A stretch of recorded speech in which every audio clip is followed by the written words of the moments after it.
Irmãos, o sermão dessa noite é um sermão para irmãos que são conscientes.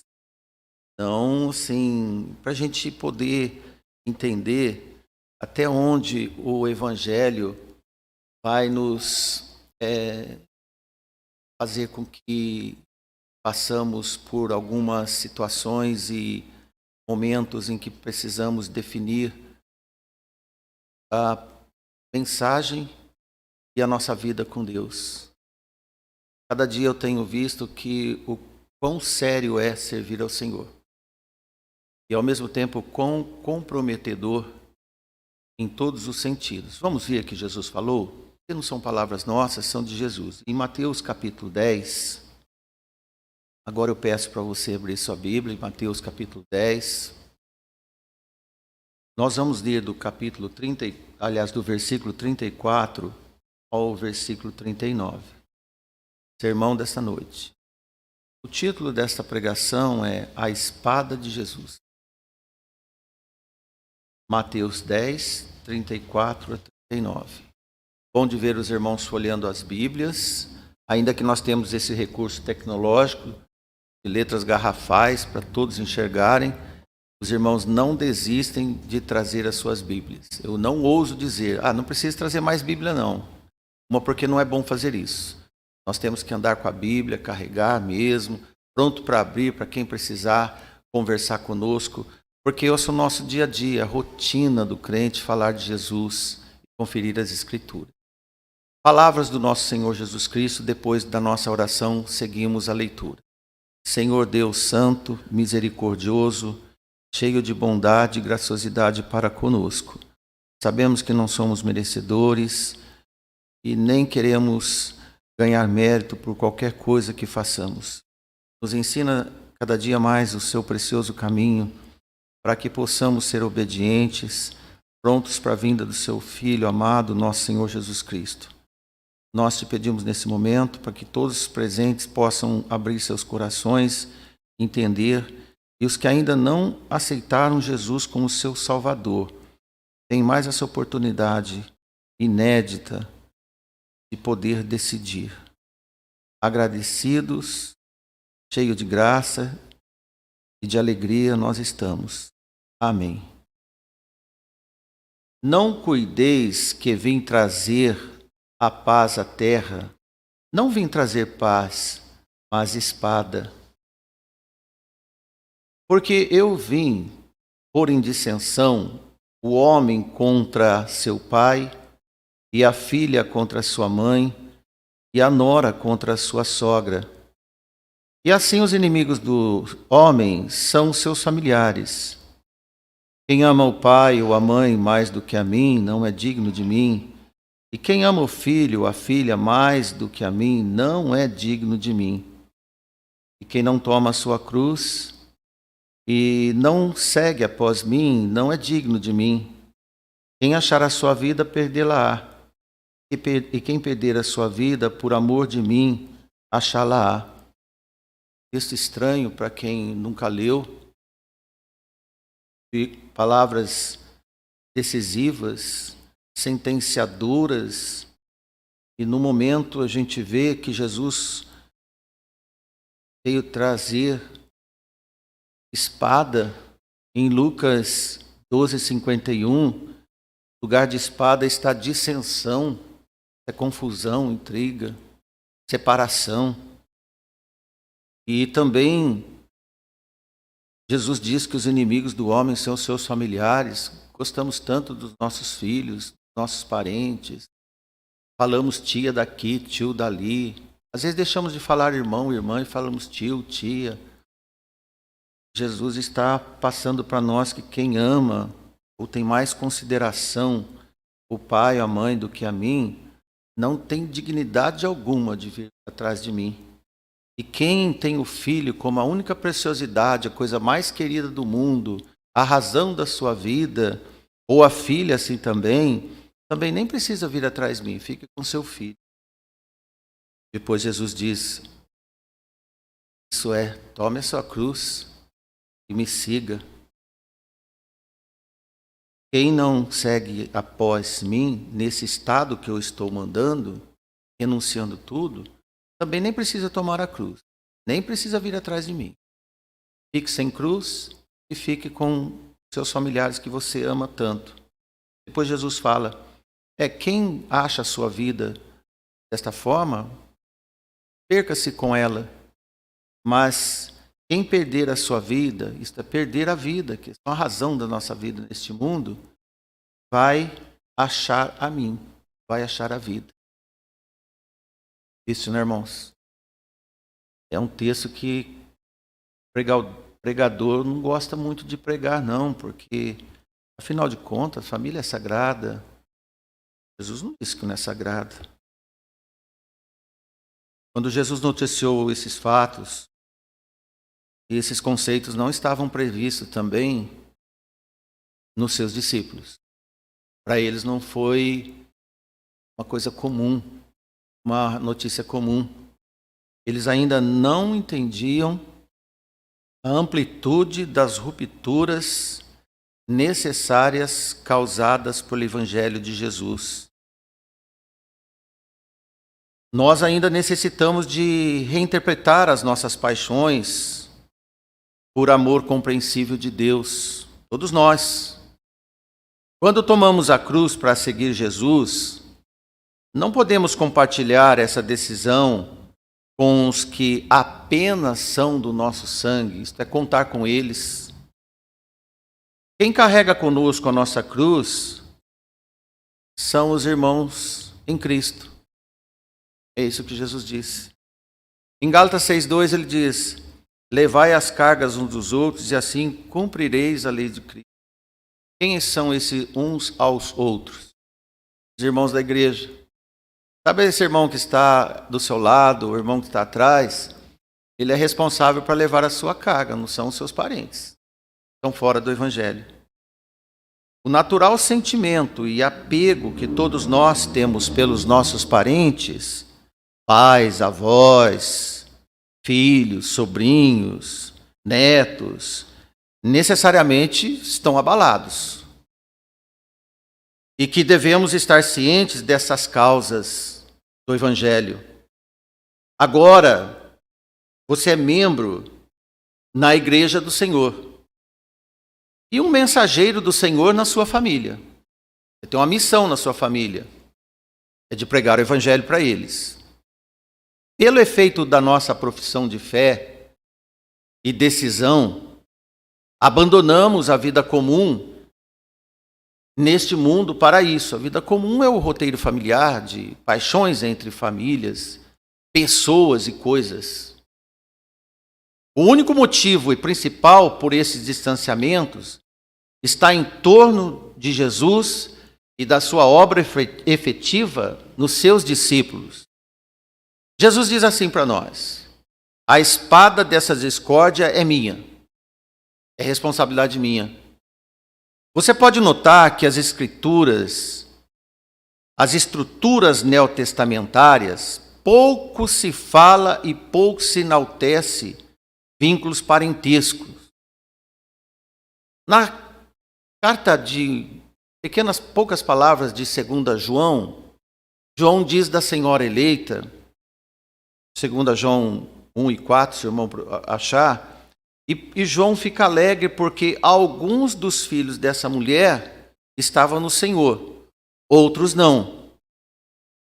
É um momento que João coloca essa estrutura neotestamentária em pauta. E pouco se fala, pouco se enaltece esses vínculos afetivos da nossa vida.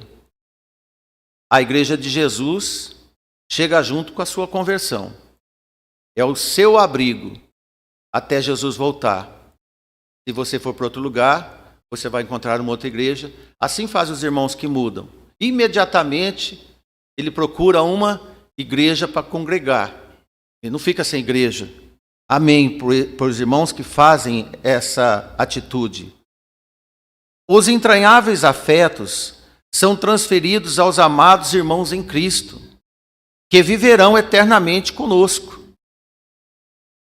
E entre os irmãos tem vínculos parentescos. mas acima do vínculo parentesco tem os irmãos em Cristo.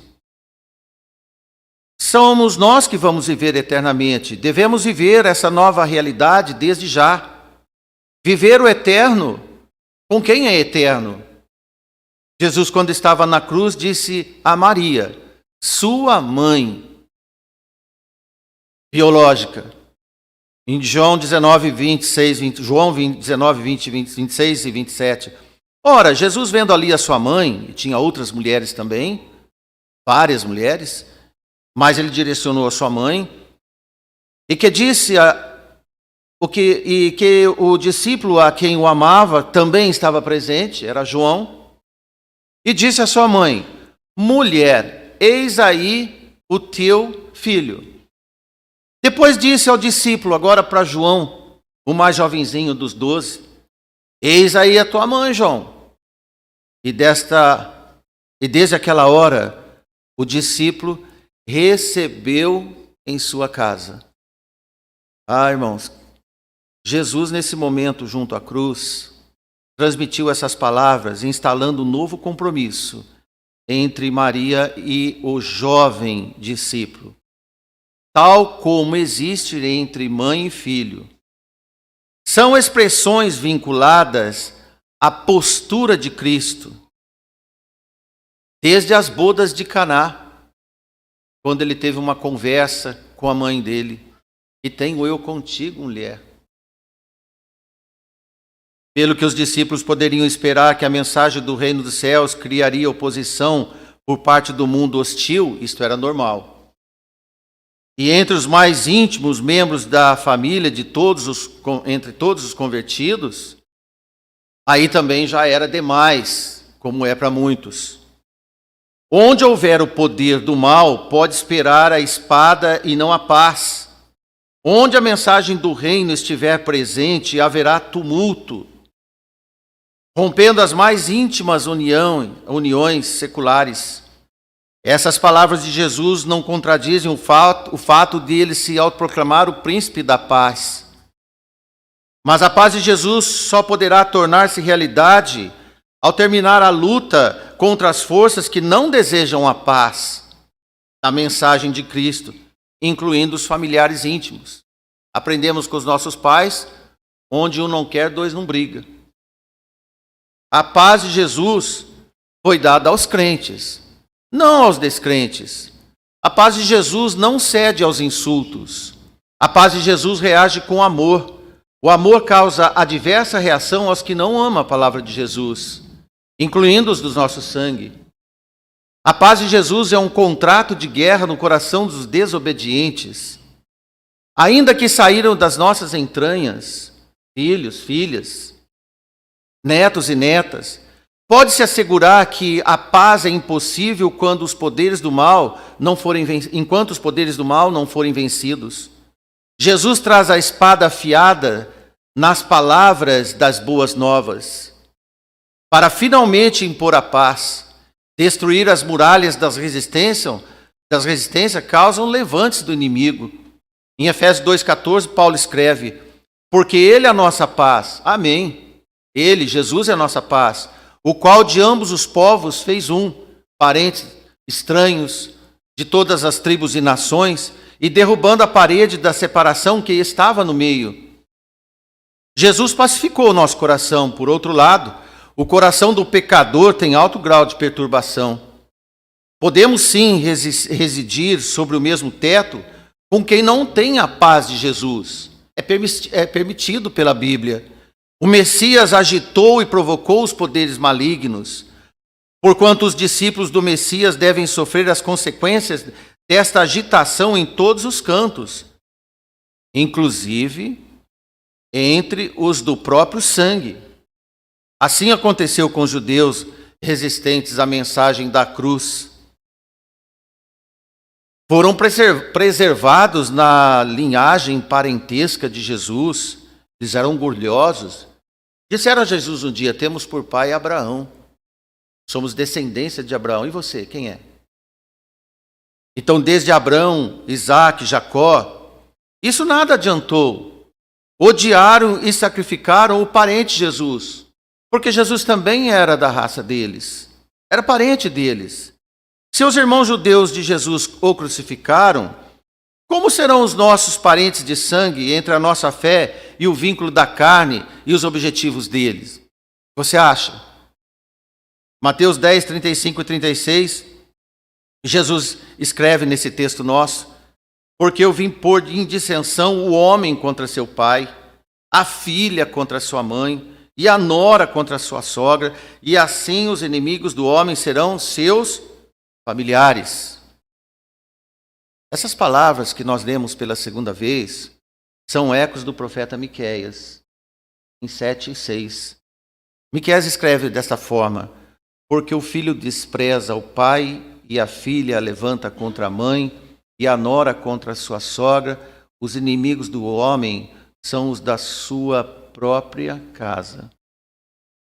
O versículo 35, que nós acabamos de ler, em Mateus 10, mostra que Jesus não falou de guerra entre as nações, e nem governo romano contra os judeus, e sim das divisões entre indivíduos próximos, juntos, lado a lado, consanguíneos, em torno das questões de seguir Jesus. Olha a espada em ação. A espada, neste caso, é símbolo, instrumento de divisão, separação.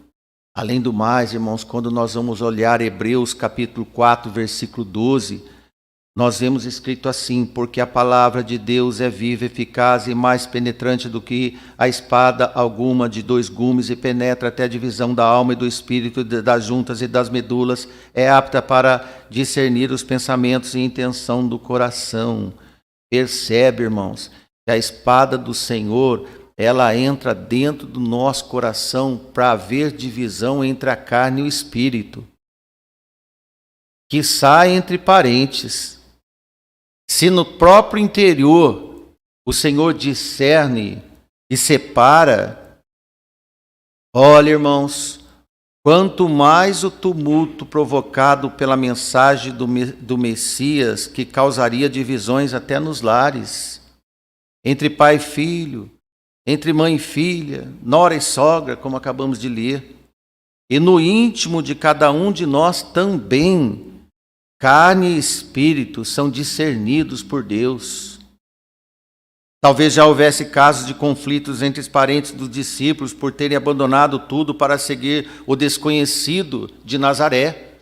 Imagina, aqueles pescadores, João, Tiago, André, aqueles pescadores deixaram seus pais a ver navios, abandonaram tudo. Imagina o comentário dos pais: que filho desnaturado eu tenho, que filho que me abandona para seguir sei lá quem. Mateus deixou seu belo emprego. Imagine a família de Mateus quando reduziu o padrão de vida deles, que falaram de Jesus e de Mateus. Imagine os seus parentes também. E os parentes do Ricardo Zaqueu? Imagine se tivesse algum deles vendo ele querendo devolver 4 vezes mais do que ele fraudou, se arrependendo e fazendo voto de seguir Jesus. Que pânico! Pelo desgosto causado entre os nossos parentes, deixamos de estudar que essas desinteligências nos relacionamentos são inevitáveis. Ainda que os aplicados irmãos procurem evitar atritos, e isso é bom, é natural de nós, eles acontecerão por determinação dos efeitos relacionados ao que se aplica a obediência aos que se afastam da comunhão espiritual. Não tem como, irmãos. São efeitos colaterais entre os que seguem aplicados na igreja e os que se afastam da comunhão do corpo de Cristo. É a espada de Jesus em ação. Ainda que pouco se percebe, os acontecimentos aparecem como se algum problema fosse com os irmãos da igreja, mas não é. Isso é natural acontecer. A causa é a sua dedicação ao Senhor. Quanto a mais a igreja for fiel à palavra de Deus, mais inimigos nós vamos ter a partir de quem convive conosco. Nós não fazemos uma pregação da maldade, fazemos uma pregação da bondade de Deus.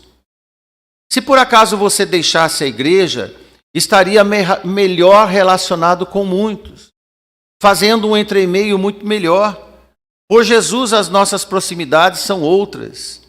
Quanto mais você assume a cruz de Jesus, mais a espada de Jesus será afiada nas nossas relações. Faça a medida do corte da espada de Jesus na sua vida, entre os seus parentes e as proximidades que você tem, as afinidades que você possui. Posso dizer para você, meu irmão, e todos que estão aqui, melhor é conhecer a razão dos acontecimentos do que ser ignorante nas compreensões. Se não entendemos, podemos ser levados ao sentimento de culpa, de peso de consciência, acreditando que é um castigo de Deus, quando o cônjuge e filhos tornam-se desafiadores para os fiéis, quando os filhos e netos tornam-se desafiadores, decepcionam a nós. Irmãos e irmãs que têm filhos e netos que causaram decepção, a maior decepção foi a de Jesus. Se aconteceu com ele, acontecerá conosco. Rogamos a Deus para que não aconteça. Eu vejo aqui irmãos rogando para que netos venham à igreja. Os avós e os pais dão tudo o que eles precisam, mais do que se tem lá fora. Poderia conhecer a necessidade dessas crianças que vêm aqui. Muita diferença, mas não tem no coração iluminado para dizer: algo espetacular está acontecendo na minha vida. Preciso seguir esse Jesus que meu pai, meu avô, meu tio, meu pai, minha mãe segue, mas não. Como viver abraçados? Se nega o Jesus que me abraçou? É uma pergunta que eu faço para você. Como ter um afeto inexplicável, acima do normal, para quem repudia o nome de Jesus? São decisões que temos que tomar, irmãos. Não devemos bajular aqueles que desobedecem ao Senhor. Tenho dito para os irmãos, não passe a mão na cabeça. Faça a afeição que Jesus faria quando encontra um desobediente. Precisamos de tomar código de postura. Assim como o profeta Miqueias, Jesus deu nome aos casadores mais íntimos. Cada par de personagens. Veja que Jesus disse: o homem contra o seu pai. Homem, irmãos, já é um moço formado, que sabe o que quer da vida. Não é mais um menino de colo, de mama. Quantos marmanjos desobedecem pais e avós por apenas corrigi-lo ou dar uma instrução digna de alguém que serve o Senhor, segundo a Bíblia? E mesmo assim eles descumprem o 5º mandamento. Da mesma forma, uma filha contra a mãe. Quantas moças levianas causam decepções às suas mães e avós, trazendo netos sem marido para casa. O que Jesus diria? E a nora contra a sogra? Duas mulheres que deveriam ser como Ruth e Noemi, na maioria não são. A nora desacata uma sogra que precisa de ajuda, ou vice-versa. É assim que os inimigos do homem serão seus familiares, Jesus disse. Com relações conflitantes, como essas relações conflitantes são todas cruzadas em todas as direções, podemos entender que os conflitos envolvem pais, mães, tios, sogros, cunhados, genros, primos, toda sorte de proximidade da casa familiar será afetada em todas as direções. E quanto à igreja, que notícias temos da igreja? Tem espada para a igreja? Não. Quanto à igreja, não existe a espada promotora de desavenças. Aliás, na igreja tem que ter paz e união. Isso não deve acontecer entre a irmandade, o que acontece nas famílias. No corpo de Cristo, a igreja é indicado a presença de paz, união e esperança. Lugar onde o amor de Deus deve ser comum e amplo. Observe quando lemos a mensagem clássica de Jesus aos seus discípulos: deixo-vos a paz, a minha paz, em João 14, 27. Para quem Jesus estava dizendo? Para os judeus? Não. Para as famílias dos irmãos? Não. Estava dizendo para a igreja. Para analisarmos como deve ser a igreja de Jesus, nós vamos ler alguns versículos em Colossenses 3, 12, 16. Poderíamos ler em outro lugar, em outras cartas, fartura de informação não falta. Diz assim em versículo 12: revesti-vos, pois, como eleitos de Deus, santos, amados, de entranháveis de misericórdia, de benignidade, humildade, mansidão e longanimidade. Depois você compara com Gálatas 5 e 22, que são o fruto do Espírito. Suportando-vos uns aos outros, não usando espada. Perdoando-vos uns aos outros, sem espada. Se alguém tiver queixa um do outro, assim como Cristo vos perdoou, assim você perdoa seu irmão também. Amém? E sobre tudo isso, revestíveis do amor, que é o vínculo da perfeição.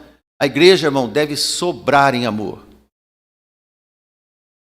E a paz de Deus, para a qual fostes chamados em um corpo de Cristo, domine os vossos corações e sede agradecido. Seja grato pela igreja que você tem. Seja grato por você estar numa cidade igual esta, numa igreja tal qual Deus fez. Seja grato. É Deus te colocando. E a palavra de Cristo habite abundantemente em vós. Essa igreja é uma das igrejas que tem mais culto, tem abundância da palavra de Deus. Graças e glória a Deus por isso. Em toda a sabedoria, irmãos sábios, moços sábios para pregar nessa igreja não falta. Amém. Ensinando-vos e admoestando uns aos outros com salmos, acabamos de cantar. Com hinos, acabamos de cantar. Com cânticos espirituais, acabou de acontecer. Cantando ao Senhor com graça no coração. Você cantou com graça de coração nesse culto? Amém. Tem alguém que não cantou? Ficou de boca fechada? Participante da igreja canta com a igreja. Ah, mas eu não tenho voz. Quando nós temos um coração alegre, não importa se a voz é boa ou não. Importa o que sai do seu coração. Amém, irmãos? Estas nobres orientações são direcionadas à igreja do Senhor. Deve acontecer na igreja do Senhor. Qualquer ambiente fora do corpo de Cristo, essas ordenanças espirituais não se acomodam. Por isso, as dissensões ocorrem nas famílias, nas vilas, nas cidades, entre países e também nas igrejas portadoras de crentes carnais dominantes, como ocorria, por exemplo, em Corinto, e em outras igrejas. A igreja de Corinto tornou-se um agrupamento familiar de sangue, de preferências. A carne ao invés do espírito. Fato notório ocorria na ceia e na convivência deles, o mesmo que ocorre na churrascada entre os familiares. Fala-se de tudo, pensa de tudo, troca de tudo quanto é tipo de assunto. Na igreja do Senhor, até os assuntos é a abundância da palavra de Deus. Veja um exemplo, fato lástima da igreja de Corinto, 1 Coríntios 11, 17, poderíamos ter trazido para os irmãos outro, mas nisto, porém, eu vou... Paulo dizendo, nisto, porém, e vou dizer-vos, não vos louvo. Eu não tenho nenhum prazer com o que acontece com vocês, porquanto vos ajuntais, não para melhor, mas sim para pior. Irmão, cada vez que a igreja de Corinto juntava, era um ponto a menos no reino do céu. Irmãos, porquanto na igreja do Senhor deve ser o seu único refúgio, em que a paz de Jesus deve estar instalada. Você pode não concordar com tudo, mas você saiba que você é amado por todos. Amém? Você, irmão, você, irmã, deve vir a ser mensageiro da paz na sua família, para que eles possam vir a ser parte do corpo de Cristo um dia. A igreja tem orado por isso. A sua igreja, na santa reunião dos convertidos. Não temos notícia que será a regra geral a paz de Jesus nas famílias. Jesus abençoa as famílias no Senhor. O lar no Senhor é santo. E até os não convertidos num lar santo são santificados. Deixam de ser imundos, diz o apóstolo. 1 Coríntios 7,14, Paulo escreve: porque o marido descrente é santificado pela mulher crente. Vou falar crente aqui que é mais bonito. Aquela que crê. E a mulher descrente é santificada pelo marido crente. De outra sorte, os vossos filhos seriam uma imundícia. Imundos, mas agora são santos. Irmãos, não são convertidos, mas são separados. Porque na sua casa você separa seus filhos para santidade e conversão. Olha a responsabilidade de um homem, o único da casa convertido, de uma mulher, a única na casa convertida. Você que está aqui não serve ao Senhor, tem na sua casa alguém que serve ao Senhor? Abrace ele, dê glória a Deus e peça para que ele viva muito, porque se um dia ele sair da casa, a proteção de Deus sai junto. A proteção de Deus sai junto. E como Jesus trouxe a espada das separações entre os infiéis do nosso sangue, Ele também atua com o seu braço abençoador sobre aqueles que permanecem conosco, beneficiando sobre os reflexos da sua obediência na família. Irmão, se você é um baluarte lá na sua casa, o baluarte é aquele que diz, olha, como Josué, o que vocês vão fazer eu não sei, mas eu e a minha casa serviremos ao Senhor. Se você está fazendo isso na sua casa hoje, olha, meu neto não quer vir na igreja, minha esposa não quer vir, minha filha não quer nem saber, meu filho não quer nem saber, eu vou dizer para vocês, eu vou para a igreja. Todos os dias que Deus me der saúde. Amém? Quando eu era jovem, eu ouvi de um pastor um exemplo muito interessante. Sabe quando Deus está satisfeito com uma família no todo? Quando a chave da casa, a porta da casa é fechada quando vão para a igreja. Quer dizer, todos vão para a igreja. A casa só é aberta quando a família volta da igreja. Vamos orar para que isso aconteça. E a responsabilidade está na mão dos irmãos, de todos nós. E pelo fato de você amar, nós estamos terminando a pregação nesse corte agora. Pelo fato de você, meu irmão, minha irmã, amar mais Jesus do que a sua própria vida, e por reflexo, amar mais Jesus do que seus íntimos familiares, Ele te apresenta uma bonificação aos seus filhos, aos seus cônjuges, descrentes, como se fossem santos, deixarão a classe dos imundos, por causa de você e por causa do Senhor que te salvou. A nossa salvação, irmãos, tem uma amplitude extensiva mais do que os nossos braços, porque nós somos de Jesus. Que Deus nos abençoe. Amém.